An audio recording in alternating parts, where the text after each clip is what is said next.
Дякую вам за ваші молитви, за те, що ви знову прийшли сюди. Вчора я розказував одному своєму сябру і колезі, можна сказати, так само Святару, що ми щоп'ятниці служимо літургію по-білоруську, і він так здивився, що ніхто приходить. І я так, звісно, з гонором сказав, звісно, приходить.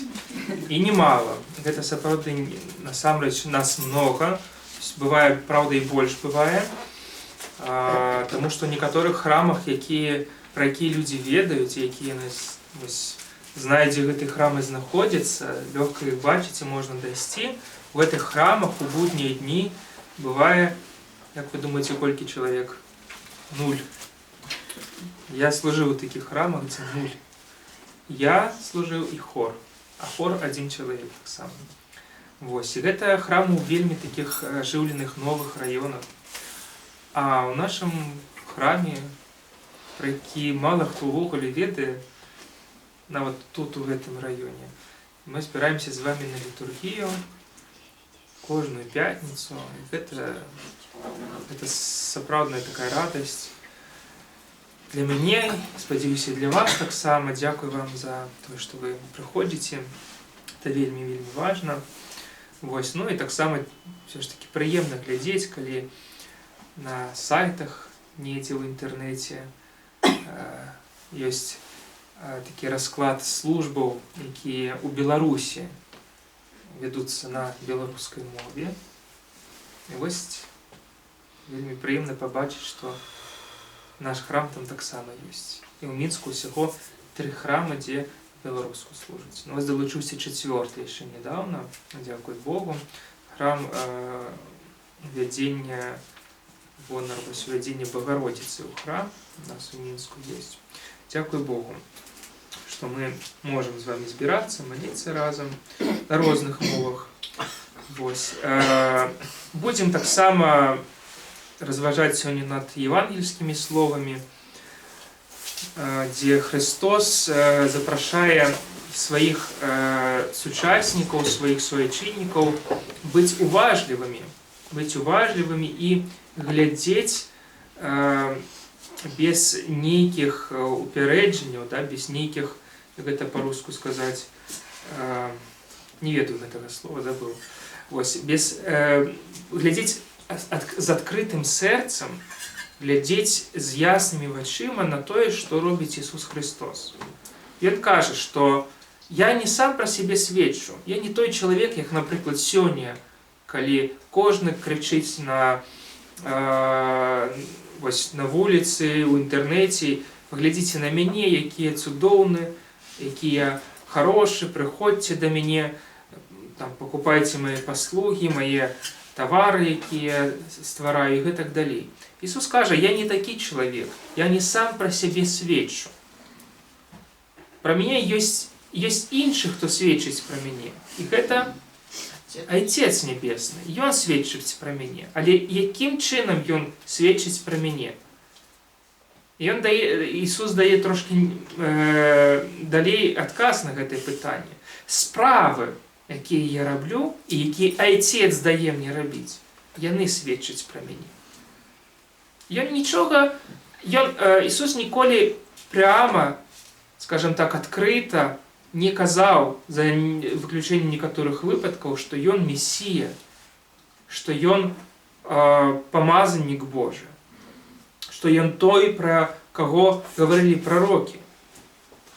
Ён, скажем так, сучаснымі словамі не рэкламаваў сябе.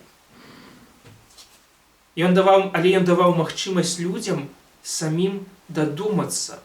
Ён звяртаў іхнюю увагу пастаянна, па-першае, на словы прарокаў.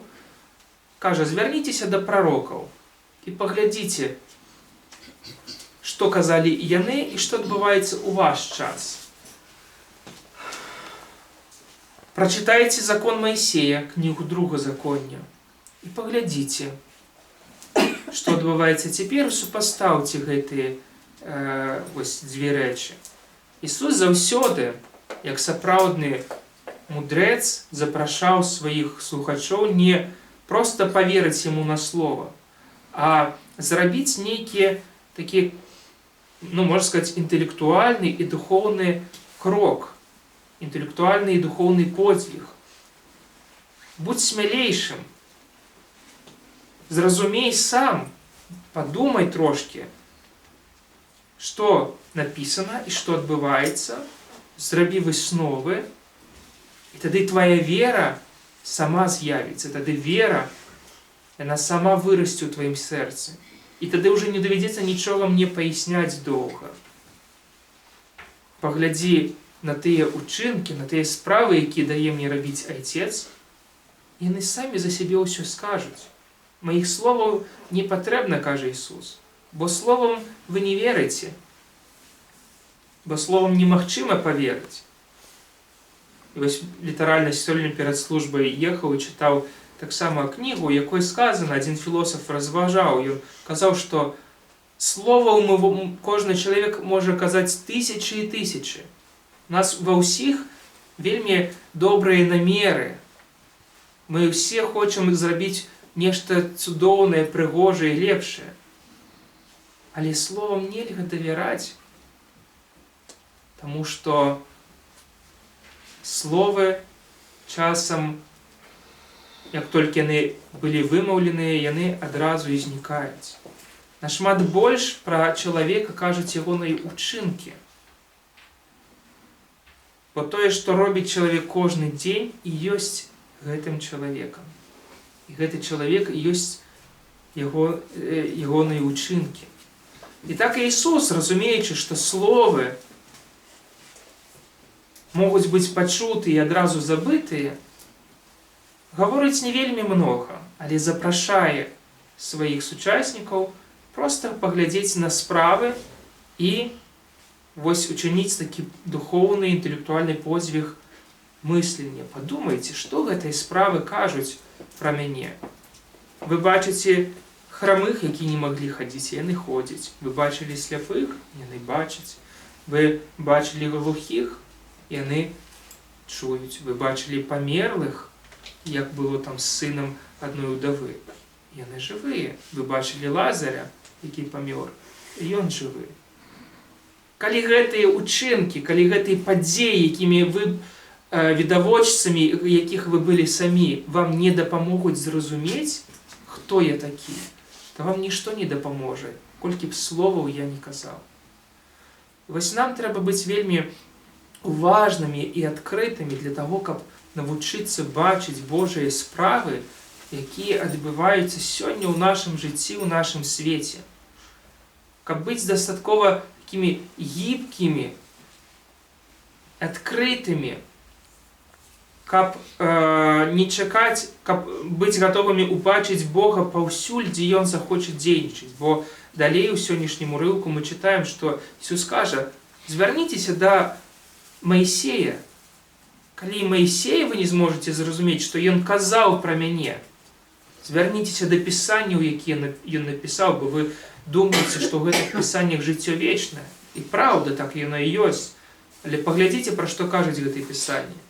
І вы ўбачыце, што яны кажуць пра мяне. І калі і пісанні вас не навучыць, то што вас яшчэ навучыць? Юдэі не маглі ўбачыць у пісаннях таго, што адбывалася ў часы Ісуса, што Бог дзейнічаў у часы Ісуса. Таму што яны былі занадта прывыклі да сваіх пэўных багаслоўскіх мадэляў. Яны занадта прывыклі да таго, што Бога можна ўбачыць толькі ў адным месцы, у храме Іерусаліма, толькі там ён прысутнічае і больш нідзе. Ісус кажа, што Бог, што Дух дзейнічае дзе заўгодна, дзе захоча. І Бог дзейнічае там, дзе захоча. І праз тых людзей, праз якіх Ён захоча, і менавіта тады, калі Бог захоча гэтага. І вось праблема юдэяў часоў Ісуса была ў тым, што яны былі слепымі, што яны сваю увагу звярталі толькі ў адзін Бог і думалі, што Бог дзейнічае толькі туды, там, куды яны глядзяць. Не змаглі зразумець, што Бог дзейнічае і ў іншых частках свету, ў іншых частках жыцця. Вось і нам трэба быць дастаткова адкрытымі, мець ясны розум мець ясныя вочы і быць гатовымі убачыць Бога нават там, дзе мы не чакаем Яго ўбачыць. Бо Бог дзейнічае не толькі ў храме, Бог дзейнічае не толькі у праваслаўных храмах. Бог паўсюль. Ён дзейнічае там, дзе Ён захоча, і праз тых людзей, якіх захоча. Вось гэта Евангелие нагадвае: дзеці Божыя, народ Божий, бо юдэі былі народам Божым, і мы з вами народ Божий.